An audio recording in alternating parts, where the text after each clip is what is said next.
ద్వాపరయుగంలో శ్రీకృష్ణునికి 16,000 మంది భార్యలు ఉండడం వెనుక ఉన్న పౌరాణిక రహస్యమేమిటో మీకు తెలుసా?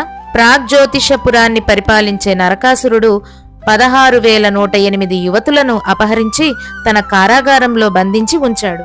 శ్రీకృష్ణుడు సత్యభామతో కలిసి నరకాసుని సంహరించాడు.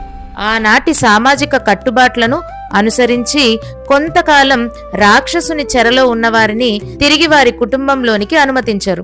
ఆ కారణం వల్ల శ్రీకృష్ణునిచే రక్షించబడిన ఆ 16,000 మంది గోపికలు కృష్ణునితో, కృష్ణ, నువ్వు మమ్మల్ని విడిచిపెడితే మేము అపవిత్రులవుతాం, దయచేసి మమ్మల్ని భార్యలుగా స్వీకరించండి అని వేడుకున్నారు.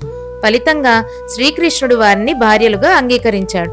ఇది పౌరాణికంగా ప్రాచుర్యంలో ఉన్న కథ.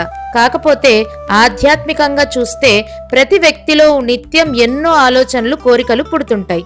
శ్రీకృష్ణుడు పరమాత్మ స్వరూపం. 16,000 మంది భార్యలు అనేది మనిషిలోని 16,000 కోరికలు, భావనలు, మనోభావాలు అని భావించవచ్చు. శ్రీకృష్ణుడు 16,000 భావనలతో మమేకమై ఉంటారని, ఈ భావనలే 16,000 మంది భార్యలని ఆధ్యాత్మికత సాధకులు అంటారు. రామునిగా ఏకపత్ని వ్రతాన్ని ఆచరించిన, కృష్ణుడిగా బహు భార్యలను ఆదరించిన అదంతా పరమాత్మ అవతార రహస్యం. ప్రేమతత్వమే కృష్ణతత్వమని గ్రహించడమే మనిషి కర్తవ్యం. హరే కృష్ణ, హరే కృష్ణ.